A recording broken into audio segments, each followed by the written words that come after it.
High court division কোটা প্রথা বহাল রেখে 2018 সালের প্রজ্ঞাপন বাতিল করে যে রায় দিয়েছিল, সেই রায়টি আপিল বিভাগ আজকে দীর্ঘ শুনানির পর হাইকোর্ট ডিভিশনের রায়টিকে বাতিল ঘোষণা করা হয়েছে। হাইকোর্ট ডিভিশনের রায়টিকে রদ ও রহিত করা হয়েছে।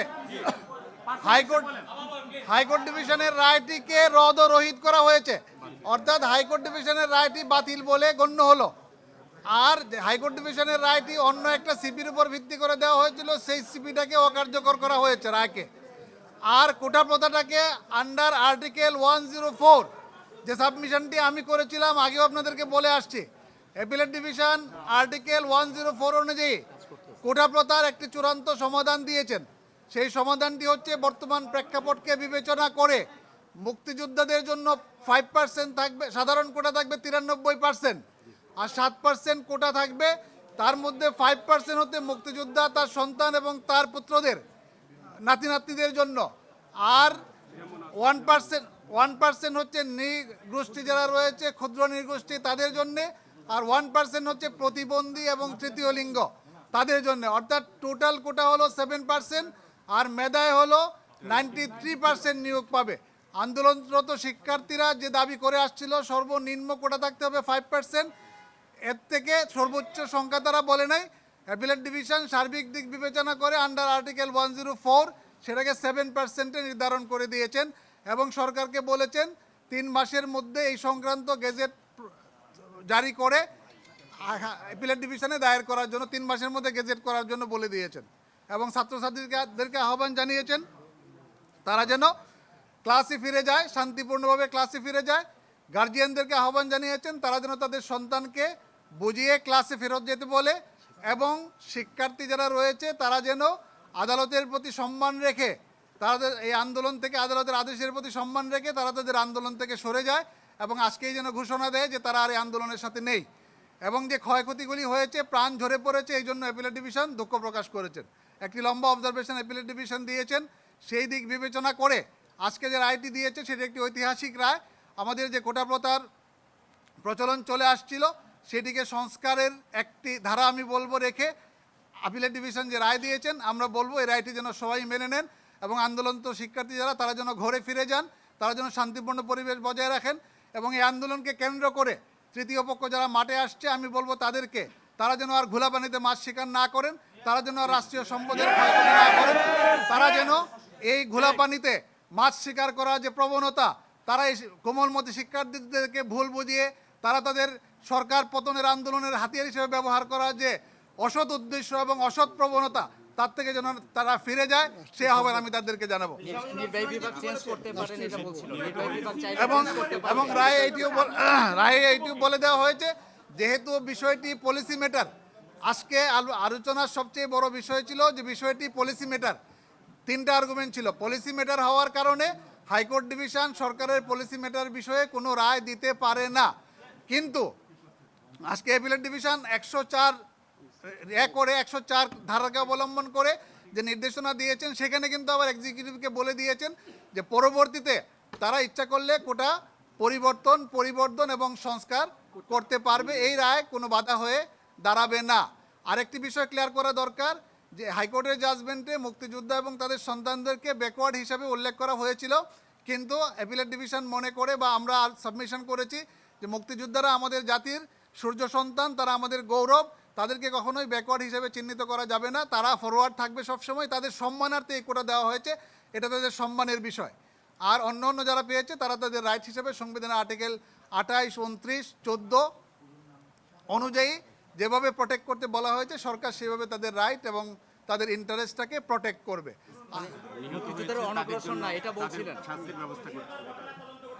হ্যাঁ, এবং নিহতের যে ঘটনা হয়েছে সেই ঘটনার তদন্তের কথা বলা হয়েছে। মাননীয় বিচারপতি খন্দকার দিলুরুজ্জামানকে প্রধান করে যে সুপ্রিম কোর্টের বিচারপতি, উনি হাইকোর্ট ডিভিশনের বিচারপতি, ওনাকে প্রধান করে যে তদন্ত কমিটি গঠন করা হয়েছে, প্রত্যেকটা মৃত্যুর ঘটনা নিরূপণ করে কারা দোষী আছে সেইটা উনি নিরূপণ করে একটা রিপোর্ট যথাসময়ে সাবমিট করবেন বলে আদালত আশা প্রকাশ করেছে। তদন্তে সরকারকে সহযোগিতার কথা বলা হয়েছে এবং তদন্ত কাজে সরকারকে সহযোগিতা করার জন্য অ্যাপিলেট ডিভিশন বলে দিয়েছে। সার্টিফাইড কপি আমরা দ্রুতই পেয়ে যাব। বিশেষ করে অপারেটিভ পার্টের সার্টিফাইড কপি আমরা এক সপ্তাহের মধ্যেই বা তারও কম সময় 2-3 দিনের মধ্যেই পেয়ে যাব। পুরা জাজমেন্ট পেতে আমাদের একটু সময় লাগবে। পুরা জাজমেন্ট বাংলাদেশের কোটা সিস্টেম এখন খুবই পরিষ্কার। 93% সাধারণ কোটা, 5% মেধাবী কোটা বা সাধারণ কোটা আমরা যেটা বলি, আর 5% মুক্তিযোদ্ধা, তার সন্তান, তার নাতি নাতনি, আর 1% ক্ষুদ্র নৃগোষ্ঠী, আর 1% হচ্ছে প্রতিবন্ধী এবং তৃতীয় লিঙ্গ। কিন্তু সরকারকে যে স্বাধীনতা দিল সেটাতে তো এই 93% যে মানতে হবে সেটা তো বাধ্যবাধকতা নাই। না, এটা হলো এটা পরবর্তীতে clear করতে পরবর্তীতে এটা হলো পরবর্তীতে পরিবেশ পরিস্থিতি বিবেচনায় যদি সরকার মনে করে, যেহেতু এটা পলিসি ডিসিশন, এটা কিন্তু কোনো কিছুকে সামনে রেখে না, শুধুমাত্র পলিসি ডিসিশনটা সরকারের হাতেই থাকতে হবে। এই জন্যই সরকারের হাতে এই জিনিসটা রাখা হয়েছে।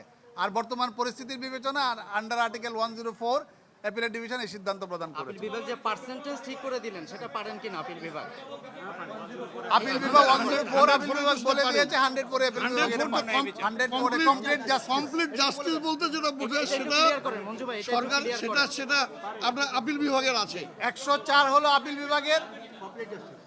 আপিল বিভাগ ওনার রায়ে, আপিল বিভাগ রায়ে স্পষ্ট করে বলে দিয়েছেন যে বর্তমান প্রিভেলিং সিচুয়েশনে to do complete justice under article 104 of the constitution, exactly এই কথাটা অ্যাপিলেট ডিভিশন বলেছেন।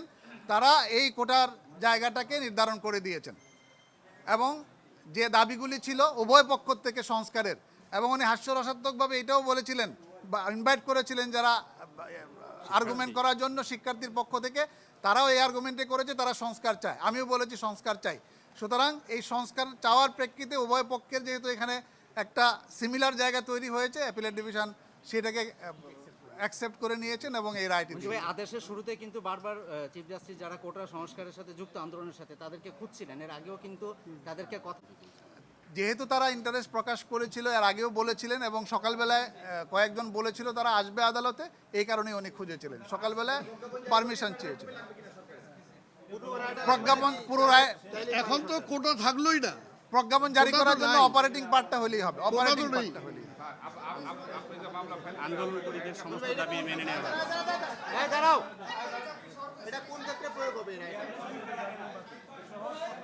রায়টা সর্বক্ষেত্রেই প্রয়োগ হবে। এটা সরকারি প্রতিষ্ঠান, স্বায়ত্তশাসিত প্রতিষ্ঠান, আধা সরকারি প্রতিষ্ঠান, আধা স্বায়ত্তশাসিত প্রতিষ্ঠান, সকল ক্ষেত্রে এই রায়টি প্রযোজ্য হবে। অর্থাৎ আগে যেটা নবম থেকে 13তম গ্রেড, এইটা এবং নবম থেকে 13তম গ্রেড, নবম থেকে 13তম গ্রেড, 13র পরে যেগুলি আছে সেগুলি যেভাবে আছে সেভাবেই থাকবে। রিচার্ড, শুনছিলেন যে ব্যারিস্টার শাহ মঞ্জুরুল হক কথা বলছিলেন। আপনি এর আগে যে প্রশ্নটি করেছিলেন রিচার্ড আমাকে, যে আজকে যে রায়টি হলো সেটি আসলে আইনে পরিণত হতে বা পরবর্তী আইনি প্রক্রিয়াগুলো কি, আপনি নিশ্চয়ই ব্যারিস্টার শাহ মঞ্জুরুল হকের বক্তব্য শুনে কিছুটা পরিষ্কার হয়েছেন। ব্যারিস্টার শাহ মঞ্জুরুল হক এখানে আমি দুটি কথাতে ব্যারিস্টার শাহ মঞ্জুরুল হকের আপনার দৃষ্টি আকর্ষণ করতে চাই। একটি কথা তিনি বলছিলেন যে তিনি আশা করছেন যে এই রায়ের যে অপারেটিভ পার্ট সেটির সার্টিফাইড কপি 7 দিনের মধ্যে পাবেন বলে ব্যারিস্টার শাহ মঞ্জুরুল হকের আশা। আর আরেকটা বিষয় আমি দেখলাম যে তিনি বলছিলেন যে এই আজকে যে রায়টি আপিল বিভাগ থেকে দেয়া হলো 3 মাসের মধ্যে এটি প্রজ্ঞাপন হিসাবে প্রকাশ করার জন্য সরকারকে আপিল বিভাগ বলেছেন। তো সুতরাং রায়ের সার্টিফাইড কপি পাওয়ার পরেই কিন্তু জি রিচার্ড বলুন।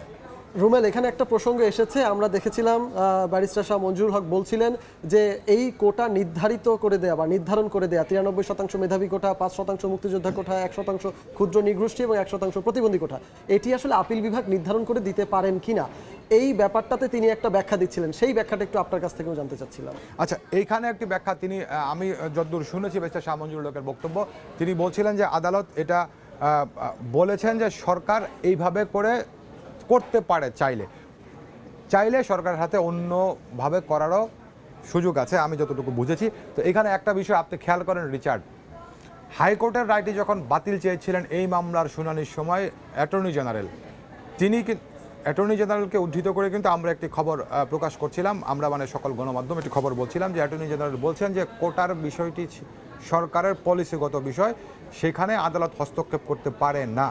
অ্যাটর্নি জেনারেলের এই বক্তব্যটি নিশ্চয়ই আপনার মনে আছে। তো সেই জায়গাতেই এখন যে ব্যারিস্টার শাহ মঞ্জুরুল হক যে প্রতিক্রিয়াটি দিলেন, আমি যেটি মনে করছি যে ব্যারিস্টার শাহ মঞ্জুরুল হক ওই যে অ্যাটর্নি জেনারেল বলেছিলেন যে পলিসিগত বিষয় কোটার, সেখানে আদালত হস্তক্ষেপ করতে পারে না, সেই কারণেই এই বিষয়টি আসছে। অর্থাৎ এটি আদালত একটি ডিরেক্টিভ দিয়েছেন সরকারকে যে কোটার ক্ষেত্রে এই হচ্ছে বিষয়, এই নীতিটি অনুসরণ করা যেতে পারে। তো এখানে সরকার চাইলে এটার মধ্যে কম বেশিও করতে পারে, এটি হচ্ছে একটি বিষয়। কিন্তু এখানে যে বিষয়টি সবচেয়ে বেশি গুরুত্বপূর্ণ আমার কাছে মনে হচ্ছে, সে বিষয়টি হচ্ছে কোটার সংস্কারের জন্য যখন আন্দোলন চলছে, সরকার কিন্তু বারবারই বলছিলেন, সরকারের বিভিন্ন পর্যায় থেকে বারবারই বলা হচ্ছিল কোটার যৌক্তিক সংস্কারের বিষয়ে সরকার নীতিগতভাবে একমত। যেহেতু ব্যাপারটি আদালতে বিচারাধীন, সুতরাং নির্বাহী বিভাগের এখন কিছু করার নেই। এটি ছিল আজকের আগে, অর্থাৎ এই এখন যখন রায় হলো এর আগে পর্যন্ত সরকারের বক্তব্য।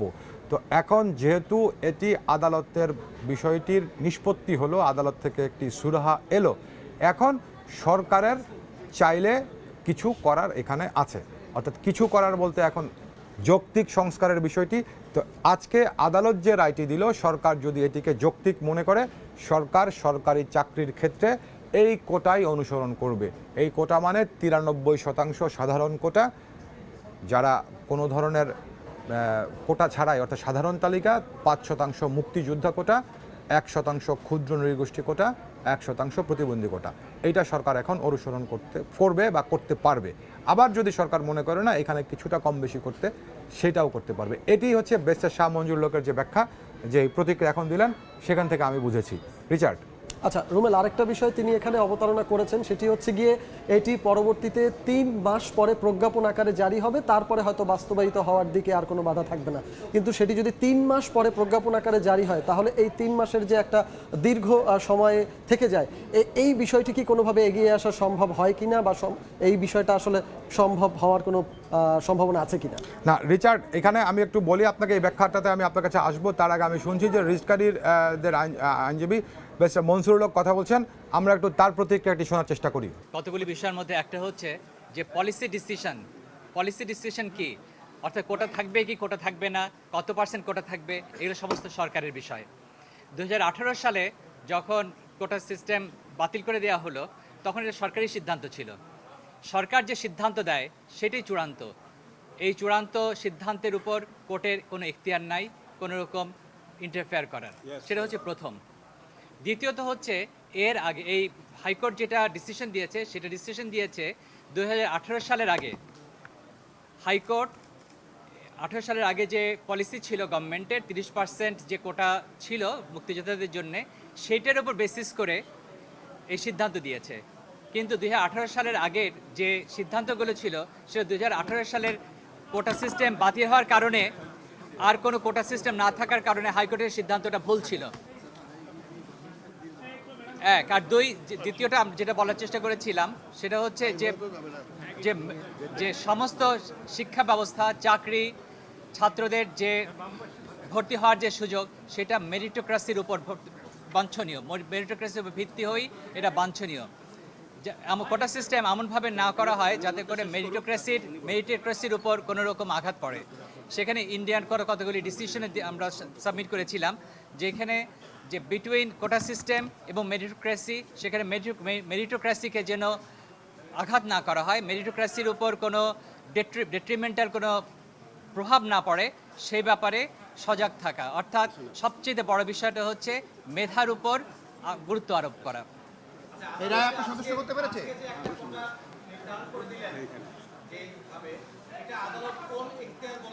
দেখেন, জি না, এটা পলিসি ডিসিশন আলাদা দেয়নি।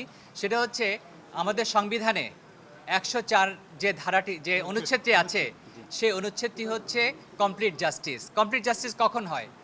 যখন সমাজের প্রয়োজনে, ব্যক্তির প্রয়োজনে, যখন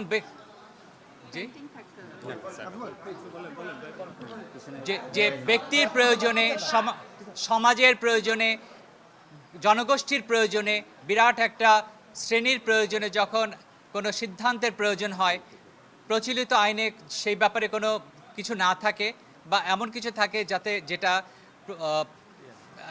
যেটা ক্লিয়ার হতে পারে, কিন্তু বৃহৎ জনগোষ্ঠীর এটা বিরূপ প্রতিক্রিয়া সৃষ্টি করে, তখন উচ্চ আদালত, সর্বোচ্চ আদালত এই ক্ষমতা প্রয়োগ করে যে কোনো সিদ্ধান্ত দিতে পারে, এবং এটাকে কমপ্লিট জাস্টিস বলা হয়। এখন এই যদিও সরকারের অধিকার পলিসি নির্ধারণ করা, কিন্তু যেহেতু একটা অনভিপ্রেত একটা অবস্থার সৃষ্টি হয়েছে এবং ভবিষ্যতেও এরকম একটা অবস্থার সৃষ্টি হতে পারে, সুতরাং আদালত তার এই কমপ্লিট জাস্টিস অধিকার করে, এই ক্ষমতা অধিকার করে এই 93% মেধাবৃত্তির উপর প্রয়োগ করেছেন, অর্থাৎ মেধার উপর 93% এটা প্রয়োগ হবে, যেটা আমাদের সবার চাহিদার থেকে অনেক বেশি। এবং হ্যাঁ, এটা আমি মনে করি উন্নতি হবে, কারণ যারা আন্দোলন করছিল তারা কিন্তু কখনোই বলেনি যে কোটা সিস্টেমকে একেবারে অ্যাবলিশ করে দেওয়া হোক। তারা কিন্তু সবাই সংস্কার চেয়েছে। কোর্টও আমাদের কাছে জানতে চেয়েছিলেন আমরা সংস্কার চাই কি চাই না। আমরা বলেছিলাম সংস্কার চাওয়া বা না চাওয়া এটা সরকারের এখতিয়ার, কিন্তু কোর্ট এখানে যে সিদ্ধান্ত দিয়েছেন, এখানে যে আন্দোলনকারী আছে সেই আন্দোলনকারী যেভাবে চেয়েছিলেন যে 5% বা যেভাবেই হোক, সেটা কিন্তু তাদের চাহিদা অনুযায়ী হয়েছে।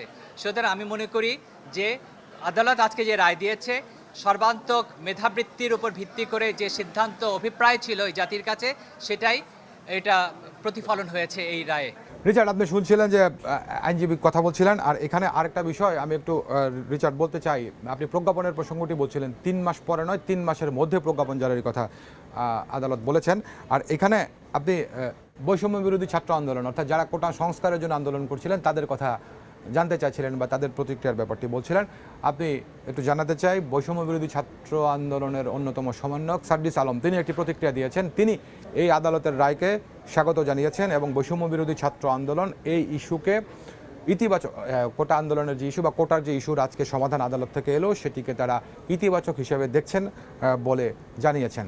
এবং তিনি সার্জিস আলম যেটি বলেছেন, তারা আশা করেন যে আদালতের যে ডিরেক্টিভ সেটি এখন সরকার মানবে।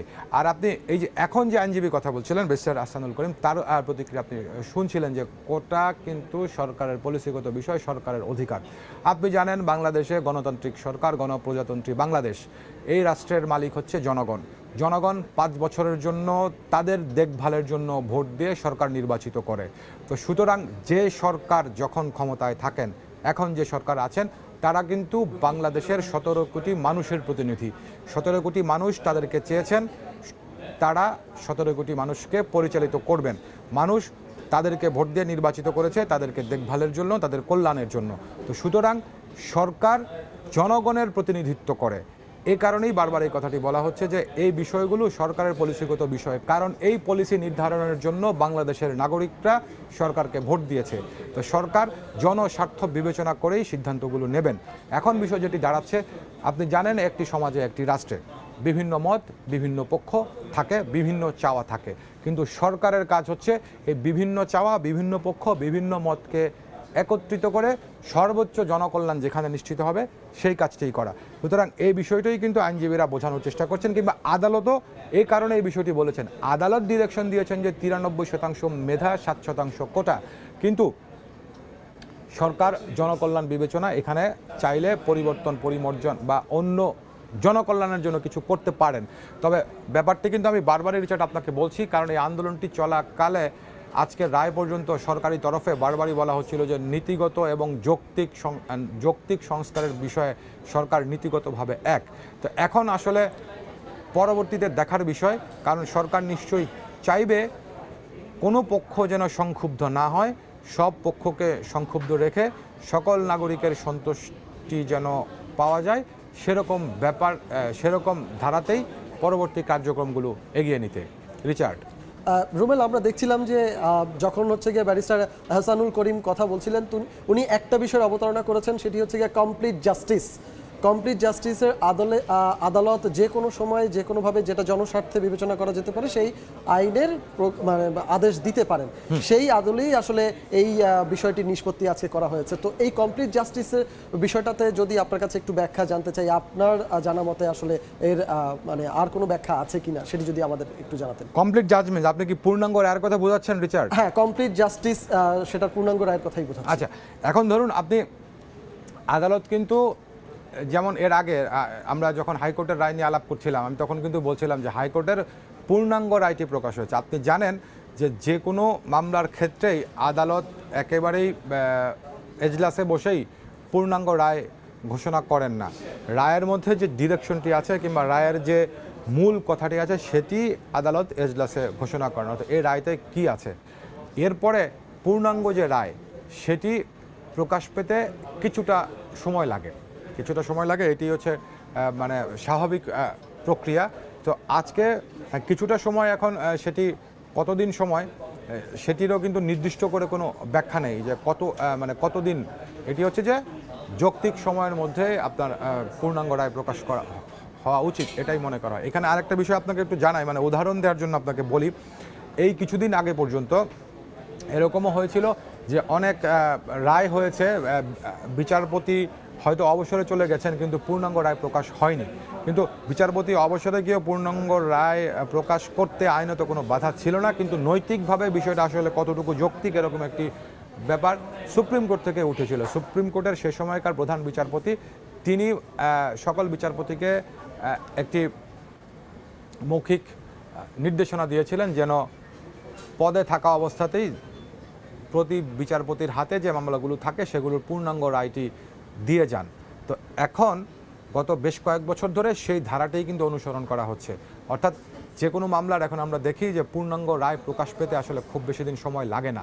আর এই মামলাটি, আজকের এই মামলাটি যেহেতু খুব বেশি জনগুরুত্বপূর্ণ এবং এটি নিয়ে আপনি জানেন যে দেশ জুড়েই অনেক আলোচনা, দেশ জুড়েই আন্দোলন হয়েছে, সুতরাং এ রায়ের পূর্ণাঙ্গ কপিটিও খুব অল্প সময়ের মধ্যেই প্রকাশ পাবে সেটি আশা করা যায়। নিশ্চয়ই রিচার্ড, এরই মধ্যে আপনি জেনে থাকবেন, আমি বলছিলাম যে ব্যারিস্টার সারা হোসেন আদালতে বিশেষজ্ঞ মতামত দিতে গিয়ে বলেছিলেন যে আমাদের সন্তানদের জীবন আগে অনেক প্রাণহানি হয়েছে। আমি এরই মধ্যে যতটুকু জেনেছি, প্রধান বিচারপতি আজকে মামলার আদেশ দেওয়ার সময়, রায় দেওয়ার সময় প্রাণহানির জন্য আপিল বিভাগ দুঃখ প্রকাশ করেছেন। তো এখন ধরুন আপিল বিভাগ দুঃখ প্রকাশ করেছেন, আপিল বিভাগের তো কোনো দায় নেই এখানে, আমরা যদি এভাবে দেখি, মানে ব্যাপার হচ্ছে একটি কল্যাণমুখী রাষ্ট্রে এটিই হচ্ছে কাম্য। রাষ্ট্রের সর্বোচ্চ জায়গা থেকে, রাষ্ট্রের বিভিন্ন সাংবিধানিক এবং নির্বাহী প্রতিষ্ঠানগুলো থেকে জনগণের জন্য, মানুষের জন্যই সব কিছু করা হয়, এই বিষয়টি বোঝানোর জন্যই আজকে আপিল বিভাগের পূর্ণাঙ্গ বেঞ্চে প্রধান বিচারপতি হয়তো এই মন্তব্যটি করেছেন। মানে আমি এই কথাগুলো বলছি এ কারণের জন্য, এটি বোঝানোর জন্য যে এই যে মামলাটি খুবই গুরুত্বের সঙ্গে রাষ্ট্র দেখছে এবং সর্বোচ্চ জনকল্যাণ যেন নিশ্চিত হয়, সব পক্ষ যেন সন্তুষ্ট হয়, কোনো সংক্ষুব্ধতা যেন কারোর মধ্যে তৈরি না হয়, সেই দিকেই রাষ্ট্র, সরকার, দেশ চাইছে নজর দিতে। রিচার্ড, আচ্ছা রুমেল, আরেকটা বিষয় স্পষ্ট করবেন, আপনি একটু আগে যখন ব্যাখ্যাটা দিচ্ছিলেন তখন আপনি বলছিলেন যে প্রজ্ঞাপন জারি হতে এখনো 3 মাসের মধ্যে, 3 মাস সময় লাগবে সেটি নয়, 3 মাসের মধ্যে যে কোনো সময় সেটি জারি হতে পারে। তাহলে এর আগে যে পরীক্ষাগুলো অনুষ্ঠিত হবে বা এর আগে যে সরকারিভাবে যেগুলো নিয়োগের জন্য সুপারিশ করা হবে সেগুলোতে আসলে কিছু মানা হবে কিনা, না এটি আসলে প্রজ্ঞাপনের পরেই আসলে মানা যাবে, এরকম কোনো বিষয়বস্তুর স্পষ্টতা আছে? যে রিচার্ড, হ্যাঁ আপনি প্রশ্নটি ভালো করেছেন। এখন কিন্তু ব্যাপারটি হচ্ছে, আপনি জানেন আপনি একজন গণমাধ্যম কর্মী, আমি একজন গণমাধ্যম কর্মী, আমি আসলে আইন বিশেষজ্ঞ নই। আমি আপনার সঙ্গে এতক্ষণ ধরে যে কথাগুলো বলছি, যেই বিভিন্ন ব্যাখ্যা বিশ্লেষণ করার চেষ্টা করছি, সেটি হচ্ছে যে দীর্ঘ সময় ধরে আমার পেশাগত দায়িত্ব পালন করতে গিয়ে, পেশাগত অভিজ্ঞতা থেকে বিভিন্ন আইন বিশেষজ্ঞদের কাছে আমার সাংবাদিকতার জন্যই তাদের মতামত নিতে গিয়ে তাদের সঙ্গে বিভিন্ন সময় তাদের বক্তব্য শুনে সেই জায়গা থেকে সেই অভিজ্ঞতাগুলি আপনার সঙ্গে বিনিময় করছি। তো এখন যেটি বলছিলেন আপনি যে 3 মাসের মধ্যে প্রজ্ঞাপন জারি করার কথা বলা হয়েছে, প্রজ্ঞাপন জারির মাঝখানের সময়টাতে কি হবে, এটি নিশ্চয়ই আদালত বলেছেন। যেমন ধরেন এর আগের প্রেক্ষাপট বলতে চাই, যখন আপনার হাইকোর্টের রায়টিতে আপিল বিভাগ স্থিতাবস্থা দিয়েছিলেন, তখন কিন্তু হাইকোর্ট বলেছিলেন যে 4 সপ্তাহের জন্য হাইকোর্টের রায়টি স্ট্যাটাস কো অর্থাৎ স্থিতাবস্থায় থাকবে। কিন্তু আচ্ছা এই মুহূর্তে কথা বলছেন সুপ্রিম কোর্ট আইনজীবী সমিতির সাবেক সভাপতি অ্যাডভোকেট জয়নুল আবদিন। তো তার বক্তব্যটা আমরা একটু শুনে আসি। রিচার্ড, এই আন্দোলনের একটা প্রেক্ষাপট আছে, এই প্রেক্ষাপটের মধ্যে সর্বপ্রথমে হলো যে এই যে আন্দোলনটা সৃষ্টি হলো, এই আন্দোলনটা সৃষ্টির পিছনে একটা কারণ ছিল এবং সেই কারণটা আপনারা সকলেই জানেন, আমরা সকলেই জানি এবং আমি বলেছি সংবিধানের 27 অনুসারে রাষ্ট্রের কাছে সকলেই সমান। কাজেই আর আমি বলেছি 28 অনুসারে সরকারের একটা বিধান করার ক্ষমতা আছে। 29-এ বলা আছে যে সরকার কাদেরকে নিয়ে এই একটা নীতি নির্ধারণ করতে পারে, এবং সেখানে এই মুক্তিযোদ্ধারা, এই যে সংবিধানটা সৃষ্টি হলো রক্তের বিনিময়ে, এই সংবিধানের মধ্যে কোথাও মুক্তিযোদ্ধাদেরকে অনগ্রসর গোষ্ঠী হিসাবে কোথাও কোনো বলা হয় নাই। কাজেই কোটা যদি করতে হয়, এবং সেখানে 160 দ্বারায় যে কথা বলা আছে সংবিধানে যে অনগ্রসর ব্যক্তিদের বিষয়ে সরকার বিবেচনা করবেন, কিন্তু এই ক্ষেত্রে সেটা বিবেচনা করা হয় নাই। কাজেই এইটা সংবিধানের যে জাজমেন্টটি হয়েছে সেটা সংবিধানের ভায়োলেশন। কাজেই এই জাজমেন্টটি টিকতে পারে না, এবং দেশের, যেহেতু আপনারা দেশের সর্বোচ্চ আদালত, আপনারা সেই দিক বিচার বিশ্লেষণ করে এই, আমি যে অ্যাটর্নি জেনারেল যে সাবমিশন দিয়েছে, এই জাজমেন্টটি বাতিল করা একান্তভাবে আইনের শাসনের জন্য প্রয়োজন, এই কথা এই সাবমিশনই আমি রেখেছি। আপনিও আপনার দল কি আজকে যে রায়টি দিল কোটা নিয়ে সেটিকে সন্তুষ্ট? এখানে কোনো দলের বিষয় নয়, আমি দেশের সর্বোচ্চ আদালতের একজন আইনজীবী হিসাবে এসেছি। তবে এই জাজমেন্টের মধ্যে আপনারা লক্ষ্য করেছেন যে আদালত কিছু বা নির্দেশনা দিয়েছে, তার মধ্যে সমস্ত বা কোমলমতি শিশুদেরকে ক্লাসে যোগদান করতে বলেছে, এবং সেখানে একটা জিনিস বিচার বিশ্লেষণ করা উচিত ছিল আদালতের, আমি জানি না পরবর্তীতে জাজমেন্ট আসলে সেটা পাওয়া যাবে। সেখানে কোমলমতি এই যে ছাত্রদের মধ্যে যারা প্রতিনিধিত্ব করেছে, আপনারা জানেন গত 2-3 দিন পর্যন্ত সরকারের একটা কমিটি করে দেওয়া হয়েছিল, সেই কমিটির কাছে 8টা দাবি তারা প্লেস করেছে, এবং সেই 8টা দাবি তারা ব্যাপারে বলছে যে এই 8টা দাবির ব্যাপারে আলোচনা হতে পারে, এবং সেই বিষয়ে এখানে কোনো আলোচনার কোনো বিষয় উল্লেখ করা হয় নাই। এখানে তো কোর্টে তো আলোচনার বিষয়টা ছিল, এখানে ছিল পুরো জাজমেন্টে ওই বিষয়গুলো ছিল না।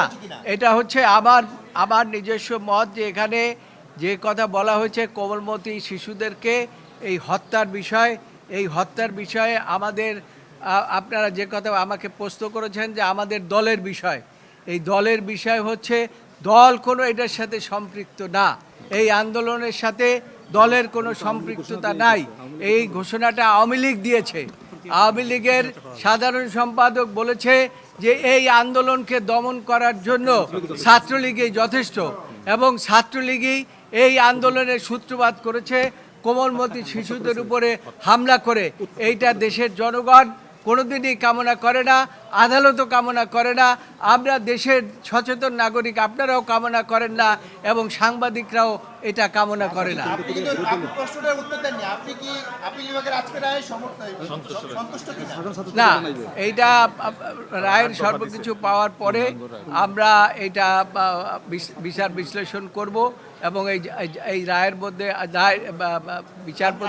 প্রধান বিচারপতি নিজেও বলেছে যে পরবর্তী আমরা যা যা দরকার সেগুলো এই রায়ের মধ্যে আমরা উল্লেখ করব। ওনারা কোটার মেধার ভিত্তিতে 93% দিয়েছেন, আপনারা এটাকে সমর্থন করেন কিনা? আমার মনে হয় যে এই যে যারা আন্দোলন করছে তারা নিজেরাও বলছে তারা কোটা বাতিল চায় না, তারা সংস্কার চায়। তাই এখানে আদালত যে সংস্কার করে দিয়েছে, আমি মনে করি দেশের একজন আইনজীবী হিসাবে যে সাধারণ ছাত্ররা যে দাবি করেছে সেটার সাথে এটার যথেষ্ট সম্পৃক্ততা আছে। রিচার্ড, আপনি শুনছিলেন যে কথা বলছিলেন অ্যাডভোকেট জয়নুল আবদিন। তিনি সুপ্রিম কোর্টের একজন সিনিয়র আইনজীবী, তিনি সুপ্রিম কোর্ট আইনজীবী সমিতির সাবেক সভাপতি এবং বর্তমানে জাতীয়তাবাদী আইনজীবী ফোরামের নেতা, এবং একটু জানিয়ে রাখি তিনি বিএনপির অন্যতম ভাইস চেয়ারম্যান। তো তার বক্তব্যটা যদি আপনি একটু খেয়াল করেন, তিনি আদালতে উপস্থিত ছিলেন রায় ঘোষণার সময়। তো তিনি বলছেন যেহেতু প্রধান বিচারপতি বলেছেন যে সংবিধানে অনগ্রসর গোষ্ঠী বলে কিছু নেই, মুক্তিযোদ্ধারা তো তাহলে অনগ্রসর নন, তাহলে তাদের জন্য কেন কোটা রাখা হয়েছে। পাশাপাশি তিনি আরেকটা কথা বলছেন যে এটা বিএনপির মতামত নয়, তিনি আইনজীবী হিসেবে একটা মতামত দিচ্ছেন। কিন্তু রিচার্ড, আপনি একটু খেয়াল করেন, যেহেতু তিনি বিএনপির কেন্দ্রীয় কমিটির ভাইস চেয়ারম্যান, সুতরাং তার বক্তব্যটা আসলে কি বিএনপির বক্তব্য হিসাবে ধরা যেতে পারে বলে অন্ততপক্ষে মনে হচ্ছে। আর আরেকটা বিষয়, এখানে অ্যাডভোকেট জয়নুল আবদিনের এই বক্তব্যের প্রেক্ষিতে আমি একটু প্রধান বিচারপতির কথাতেই আবার একটু ফেরত যেতে চাই। হ্যাঁ, প্রধান বিচারপতি এজলাসে এই কথাটি বলেছেন যে সংবিধানে অনগ্রসর জনগোষ্ঠী বলে কিছু নেই। আচ্ছা, গেল এই কথাটা এক পাশে রাখলাম। আচ্ছা, আবার আপিল বিভাগে প্রধান বিচারপতি এ কথাটিও বলেছেন মুক্তিযোদ্ধাদের অসম্মান কারো কাছে কাম্য নয়। এই কথাটি আপনি খেয়াল করুন। আচ্ছা, এরপরে আপনি আসুন 7% কোটা। 7% কোটার মধ্যে মুক্তিযোদ্ধাদের জন্য 5%, প্রতিবন্ধীদের জন্য 1%, প্রতিবন্ধী এবং তৃতীয় লিঙ্গ দুজনের জন্য 1% এবং হচ্ছে ক্ষুদ্র নৃগোষ্ঠীর জন্য 1%। তাহলে এখন রিচার্ড, এই অনগ্রসর নন, মানে সংবিধানে অনগ্রসর বা পিছিয়ে পড়া জনগোষ্ঠী বলে কিছু নেই, এই আপিল বিভাগের যে বক্তব্য, এই বক্তব্যের সঙ্গে অন্ততপক্ষে জয়নুল আবদিন যেভাবে করে ব্যাখ্যা করছিলেন যে তিনি ওই বক্তব্যের সঙ্গে এই কোটা রাখার জন্য তিনি দ্বিমত করছেন, কিন্তু আমি অন্ততপক্ষে দ্বিমত দেখছি না এই জায়গাতে। কারণ ধরুন, ক্ষুদ্র নৃগোষ্ঠীর মানুষজন তারা একটি কি বলে যে প্রত্যন্ত এলাকায় থাকেন, নানান কারণে তাদের সুবিধা প্রয়োজন, সে কারণে দেয়া হয়েছে। তো আর মুক্তিযোদ্ধাদের ক্ষেত্রেও সেটি। তো এই জায়গাতে এই ব্যাখ্যাগুলো আরেকটু হয়তো বিস্তারিত করা যায়, কিন্তু আমার সহকর্মী আফজাল হোসেন আছেন আদালত প্রাঙ্গণে। একটু আফজালের কাছে একটু আরেকবার একটু যুক্ত হতে চাই। আফজাল, নিশ্চয়ই আমাকে শুনছেন আপনি? আফজাল, এখন পর্যন্ত আমরা আপনার মাধ্যমে ব্যারিস্টার শাহ মঞ্জুরুল হকের প্রতিক্রিয়া জানতে পেরেছি, ব্যারিস্টার হাসানুল করিমের প্রতিক্রিয়া জানতে পেরেছি, অ্যাডভোকেট জয়নুল আবদিন যিনি সুপ্রিম কোর্টের অন্যতম সিনিয়র আইনজীবী, বিএনপি নেতা, তার বক্তব্য জেনেছি। আপনি কি অ্যাটর্নি জেনারেলের কোনো প্রতিক্রিয়া পেয়েছেন এখন পর্যন্ত, বা এই ব্যাপারে কোনো তথ্য আছে? আফজাল, এখনো পর্যন্ত অ্যাটর্নি জেনারেল কথা বলেননি। আমরা গণমাধ্যম কর্মী তার জন্য অপেক্ষা করছি। তিনি আদালতের যে আদেশটি, আজকে যে আদেশটি দেওয়ার পরে তিনি আরো একটু পরিষ্কার হতে গিয়েছিলেন। আমরা ধারণা করছি যে প্রধান বিচারপতি দপ্তরে তিনি গিয়েছেন, আদেশটি খুব পর্যালোচনা করেই তিনি গণমাধ্যমের সামনে হয়তো কিছুক্ষণের মধ্যে আমরা তার প্রতিক্রিয়াটি পাবো।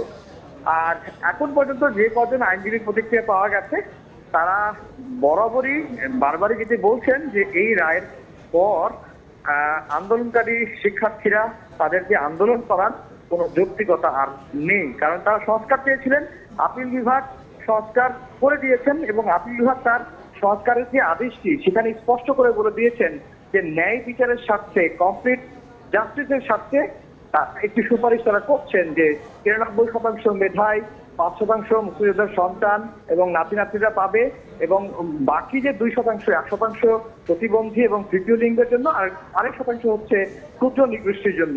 এই যে 100% কোর্ট দেশের সর্বোচ্চ আদালত সংস্কার করে দিয়েছেন এবং তিনি এও বলেছেন আপিল বিভাগ যে 3 মাসের মধ্যে এই আদালতের যে আজকের রায়টি যখন হাতে পাবে এর 3 মাসের মধ্যে এটি নিয়ে একটি প্রজ্ঞাপন জারি করতে পারে। আফজাল, এখানে আমার একটি প্রশ্ন, আফজাল শুনছেন, একটি প্রশ্ন, ওই যে 3 মাসের মধ্যে সরকার প্রজ্ঞাপন জারি করতে পারে বা জারি করবে যে কথাটি, এখানে আমাদের সহকর্মী রিচার্ডের মনে একটি প্রশ্ন জেগেছে আফজাল, সেটি হচ্ছে যে এই যে আজকে আদালত যে রায়টি দিলেন এবং 3 মাসের মধ্যে এটির প্রজ্ঞাপন করার কথা, তো প্রজ্ঞাপন হওয়ার আগে পর্যন্ত চাকরিতে নিয়োগের ক্ষেত্রে কোন নীতি অনুসরণ করা হবে, এই ব্যাপারে কি কিছু তথ্য আছে কিনা আফজাল? যখন রায়টি ছিলেন তখন তার আগে কিন্তু যারা বৈষম্য বিরোধী ছাত্র আন্দোলন যারা আন্দোলন করছিলেন তাদের আজকে 5 থেকে 6 জন ছাত্র আদালতের চত্বরে এসেছিলেন এবং আদালত চত্বরে বা এজলাসে ঢোকার জন্য আদালতের কাছে পারমিশন নিয়েছিলেন, তাদেরকে পারমিশন দেওয়া হয়েছিল।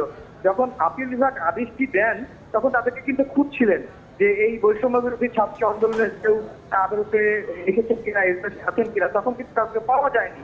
এরপর তিনি আদেশ দিয়েছেন, আদেশে কিছু অবজারভেশন দিয়েছেন, কিছু পরামর্শ দিয়েছেন এবং কোটা সংস্কার। আফজাল, আমি আপনার বক্তব্য আবারও শুনবো। আফজাল, আপনার বক্তব্যে আপনার সঙ্গে আবারও যুক্ত হবো। সুপ্রিম কোর্ট আইনজীবী সমিতির সভাপতি ব্যারিস্টার মাহবুবুদ্দিন খোকন কথা বলছেন, একটু তার প্রতিক্রিয়া একটু শোনার চেষ্টা করছি। আপনারা সুপ্রিম কোর্টের শুনানি পর্যবেক্ষণ করেছেন এবং আজকে আপিল ডিভিশন যে রায় দিয়েছে সেটা আপনারা শুনেছেন। আমি বলতে চেয়েছি সুপ্রিম কোর্টের আপিল ডিভিশনে হিয়ারিংয়ের সময় প্রথমত হলো যে এই রিটটা, এই রায়টা মেনটেনেবল না। কী কারণ? নাতিপুতিদেরকে অনেকে হয়তো জন্ম নেয় এখনও, নাতিপুতি অনেকে জন্ম নেয়নি। তো আনবর্ন চাইল্ড, যে অনাগত বাচ্চাদের জন্য আনবর্ন, তার রাইট কোনো রাইট সৃষ্টি হতে পারে না। এক, দুই হচ্ছে রাষ্ট্রের পলিসি ম্যাটার, স্টেটের এক্সিকিউটিভ নির্বাহী বিভাগের policy matter according to the constitution. নির্বাহী বিভাগে আদালত হস্তক্ষেপ করতে পারে না। সুপ্রিম কোর্টের আইনের ব্যাখ্যা দিতে পারে, interpretation of the constitution, interpretation of the law, কিন্তু সরকারকে নির্দেশ দিতে পারে না এখানে এই কোটা রাখো, এখানে এই কোটা রাখো না। এটা আমাদের জাজমেন্টও আছে, অনেক জাজমেন্ট আছে। আমার বক্তব্য ছিল এটা এই রায় বাতিলযোগ্য, সঙ্গে সঙ্গে এই রায় বাতিলযোগ্য, যেহেতু পলিসি রাষ্ট্রীয় নির্বাহী বিভাগের ব্যাপারে এটা। আর যিনি মামলা করছে তিনি আনবর্ন চাইল্ডের রাইট নিয়ে উনি মামলা করেছে। আচ্ছা বলতেছি আমি এটা বলেছি, আজকে একটা বিশেষ পরিস্থিতিতে আজকের এই সুপ্রিম কোর্টের এই বিচার কার্য চলেছে। সারা দেশে সাধারণ ছুটি, কারফিউ চলতেছে। এর মধ্যে সুপ্রিম কোর্ট আজকে বসেছে জাতীয় গুরুত্বপূর্ণ ইস্যু নিয়ে।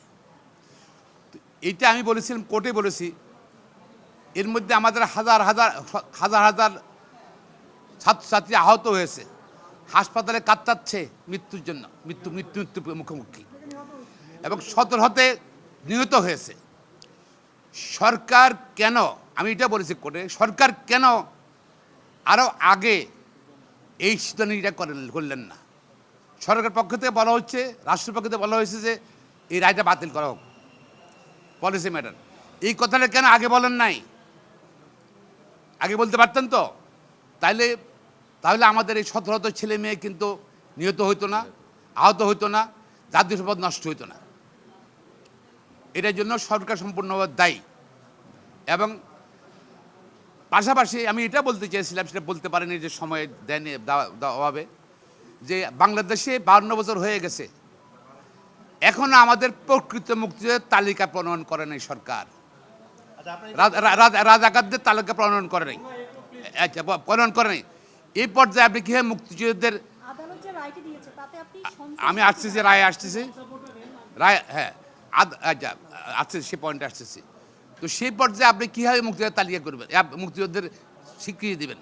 দুই হলো যে অনেক মুক্তিযুদ্ধে চাকরি করছে, সচিব হিসেবে রিটায়ার করছে ভুয়া মুক্তি সার্টিফিকেট দিয়ে, ওদেরকে ব্যবস্থা নিচ্ছে সরকার? এ পর্যন্ত ব্যবস্থা নেয়নি।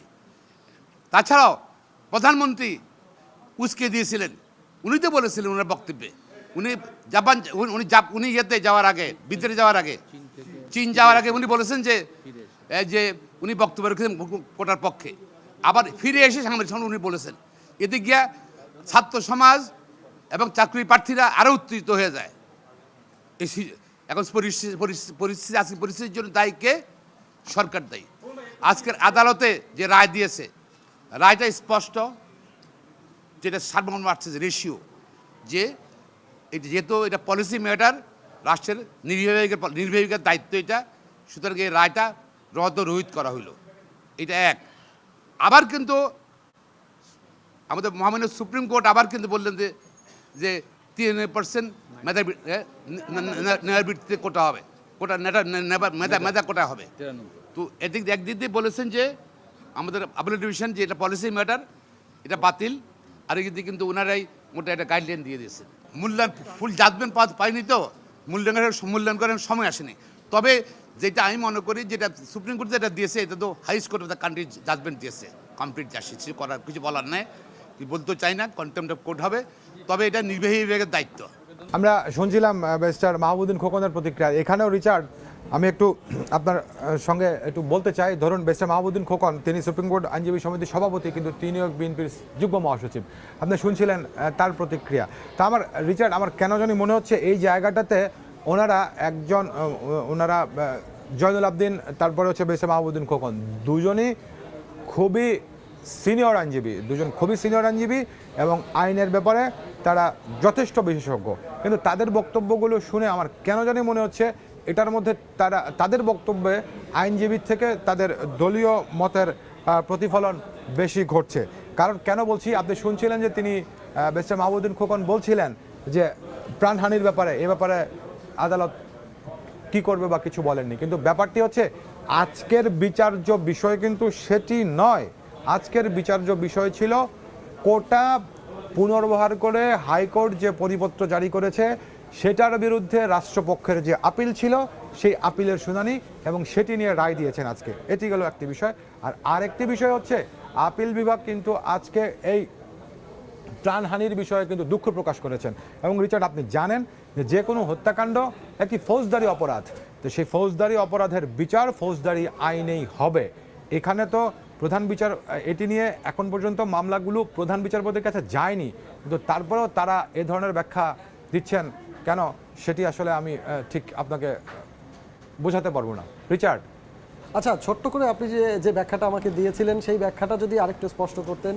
সেটি হচ্ছে গিয়ে যে এই প্রজ্ঞাপন জারি করার আগে যে সরকারি চাকরিতে নিয়োগ বিজ্ঞপ্তিগুলো আসবে সেটি আসলে এই কোটা অবলম্বন করা হবে কি হবে না সে বিষয়ে আফজালকেও প্রশ্ন করা হয়েছিল, যদিও পরবর্তীতে আমরা তার সাথে সংযুক্ত থাকিনি। আপনার কাছে ছোট্ট করে কোনো ব্যাখ্যা থাকবে কিনা? জি, আফজাল যদি আবারও সংযুক্ত হয় তাহলে হয়তো এই ব্যাপারে আফজালের কাছ থেকে আরও জানতে পারবো, কিন্তু আমি এই ব্যাপারে আপনাকে একটু যেটি বলতে চাই, বলছিলাম যে যখন হাইকোর্ট রায় দিয়েছিল যে 2018 সালের চাকরিতে কোটা বাতিলের পরিপত্র পুনর্বহাল করা হলো, তার মানে হচ্ছে যে কোটা তখন ফিরেছিল। তো এরপরে যখন আপনার আপিলেট ডিভিশন হাইকোর্টের রায়টিকে স্ট্যাটিসকো বা স্থিতাবস্থা দিয়েছিল, তখন কিন্তু বলেছিল যে এই 4 সপ্তাহ যে স্থিতাবস্থা আছে ওই 4 সপ্তাহের মধ্যে দেশে কোনো কোটা নেই, অর্থাৎ সরকারি চাকরিতে কোনো কোটা নেই, 2018 সালের পরিপত্র অনুযায়ী নিয়োগ হবে। তো নিশ্চয়ই এখন আজকে আপিল বিভাগ যে রায়টি দিয়েছে এবং 3 মাসের মধ্যে যে প্রজ্ঞাপন করার কথা বলা হয়েছে, এই প্রজ্ঞাপন হওয়ার আগে পর্যন্ত কিভাবে করলে চাকরির বিষয়গুলো অনুসৃত হবে সে ডিরেকশন নিশ্চয়ই রায়ের মধ্যে আছে। রিচার্ড, রুমেল, আপনাকে অসংখ্য ধন্যবাদ এত সুন্দর করে আমাদের সামনে সকল তথ্যাদি উপস্থাপন করার জন্য।